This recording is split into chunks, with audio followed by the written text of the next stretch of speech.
ప్రతి ఒక్కరు లైవ్లో వస్తే వాళ్ళ అమ్మ ఎంత ఏడుస్తుంది పాపము. వాళ్ళ అమ్మని అంటుంది, వాళ్ళ నాన్నని అంటుంది, వాళ్ళ అన్నని అంటుంది, అందరిని అంటుంది. కానీ ఏం మంది పెట్టారో తెలియదు. కానీ ఆ అమ్మాయి మొత్తము ఆయనకి ఇది అయిపోయింది. ఆమె మొత్తం ఆయన ధ్యానంలో ఆయన ఏమంటారు, వశం చేసుకున్నాడు అంతే అమ్మాయిని. కానీ ఇంకో అమ్మాయి రాధిక అనే అమ్మాయి వచ్చింది. ఇంకా ఎంతమంది ఉన్నారో, ఎంతమంది వస్తారో. ఆడియో రిలీజ్ కూడా అయింది. వాడు ఏమంటున్నాడు, లవ్ యూ రాధి ఏదో అంటున్నాడు, షార్ట్ కట్లో పిలుస్తున్నాడు ఆయన. ఆడియో రిలీజ్ ఈరోజు చూసాను నేను. 10 లక్షలు కూడా తీసుకున్నాడు అని చెప్పి. ఇప్పుడు అమ్మాయి దగ్గర ఎవిడెన్స్ అన్ని ఉన్నాయి కదా. ఇప్పుడు ఈ రోజు కూడా కలిసింది కదా లేడీ కానిస్టేబుల్. కానీ అఘోరి అయ్యుండి అలా చేయడం కరెక్ట్ కాదు కదండి. చాలా తప్పు అంటున్నాను. కరెక్ట్ కాదు, తప్పు అంటున్నా నేను. మనము ఇప్పుడు అందరూ ఈ ప్రపంచం మొత్తం శివుడు భక్తులే ఉన్నారు. నేను కూడా శివుడు భక్తులు, నేను కూడా శ్రీశైలంలో పుట్టాను. ఉండాలి భక్తి అనేది, కానీ చూపించాలంటున్నాను. భక్తి చూపించండి, కానీ ప్రతి ఒక్క అమ్మాయిని ట్రాప్ చేయడము, నువ్వు ఇట్లా చండాలంగా మాట్లాడటము. వాళ్ళు ఎంతసేపు దేవుడి గురించే మాట్లాడతారు. ఇట్లా ఆడపిల్లల్ని ట్రాప్ చేసి ఇట్లా వాడుకొని వదిలేసి, ఇప్పుడు ఈ అమ్మాయిని వర్షిని వశం చేసుకుని, ఈ అమ్మాయిని ట్రాప్ చేసి నువ్వు కారులో పెట్టుకొని, నువ్వు కారులోనే సంసారం చేస్తున్నావు. నువ్వు ఎక్కడ కనిపిస్తున్నావు? బయట ఏ గుడి దగ్గర కనిపించావు? ఎక్కడ పూజ చేసావు? లేదు కదా. మరి ఆల్రెడీ రాధిక అని ఒక ఆమె వచ్చారు, వైఫ్ అని. ఇలాంటి వాళ్ళు ఇంకెంతమంది ఉన్నారు అని అనుకుంటున్నారు. అది ఉంటారు కూడా. ఇప్పుడు ఒక్క అమ్మాయి మొన్నటి దాకా రాలేదు, మొన్నటి నుంచి వచ్చింది కాబట్టి ఇంకా ఉన్నారేమో, ఎవరికి తెలుసు. చూద్దాము, వెయిట్ చేద్దాము. ఇంకా ఎంతమంది ఈయన లిస్ట్ లో ఉన్నాడో, అంతే కదా. మరి ఇన్ని రోజులు కామన్ మ్యాన్ గా తిరిగిన, ఒక 3-4 ఇయర్స్ వరకు కూడా కామన్ మ్యాన్ గా తిరిగి, ఇప్పుడు ఆయన దగ్గర ఇన్ని డబ్బులు రావడం కారణం కార్లు కానీ ఐఫోన్లు కానీ ఎట్లా వచ్చినాయి అంటారు? అది కొంతమంది ఏం చేస్తారంటే ఇలాంటి పగటి వేషగాళ్ళు అంటారు. ఫస్ట్ ఇతను అఘోరి అనే కంటే పగటి వేషగాడు అని చెప్పాలి. ఈ వేషగాడిని చూసి జనాలు దేవుళ్ళని నమ్ముతారు. ఫస్ట్ ఆఫ్ ఆల్ కొంత భక్తి నేర్చుకొని ముందుకు రాగానే దేవుళ్ళని నమ్ముతారు. అవునా కాదా? ఇప్పుడు వీడేసింది ఏమి నిజమైన వేషం కాదు, ఇది పగటి వేషమే. అవన్నీ మనం కూడా కొనుక్కొని వేసుకోలేమా? మరి మొన్న నా తమ్ముడు చెప్పాడు, నేను కూడా వేసుకుంటాను, నా వెనకాల కూడా అమ్మాయిలు వస్తారంటే వేసుకుంటే వస్తారేమో, తమ్ముడు కూడా చెప్పాడు. కానీ ఇదంతా ఫేక్. దేవుణ్ణి నమ్మే వాళ్ళు వేరుంటారు. మీరు మిగతా అఘోరుల్ని మీరు చూసే ఉంటారు కదా వాళ్ళు ఎలా ఉంటారు. మేము శ్రీశైలంలో చాలా చూసాము, కానీ ఆడపిల్ల వెళ్ళేటప్పుడు ఇట్లా కన్నెత్తి కూడా చూడరు వాళ్ళు.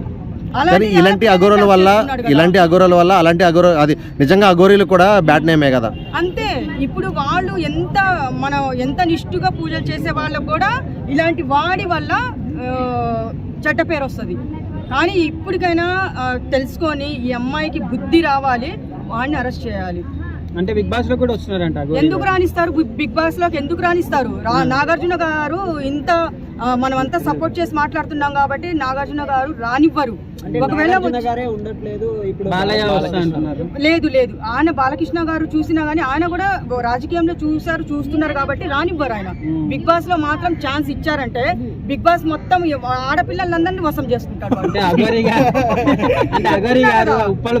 చాలా మంది కంటెస్టెంట్లు ఉంటారు కానీ అఘోరి లాగా అంత చండాలము ఈ ప్రపంచంలో మనం చూడలేదు. ఇప్పుడే మేము చూస్తున్నాము. ఇప్పుడు ఆ బిగ్ బాస్ లోకి సపోజ్ రానిచ్చారంటే ఆ బిగ్ బాస్ లో ఇంకా అందమైన పిల్లలు ఉంటారు.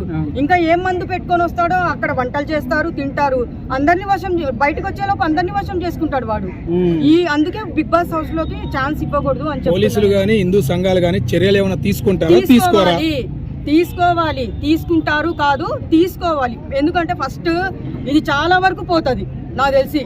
కానీ అమ్మాయి రోడ్డు మీద పడక ముందే ఒక అమ్మాయిని కాపాడే బాధ్యత అందరిది ఉంది.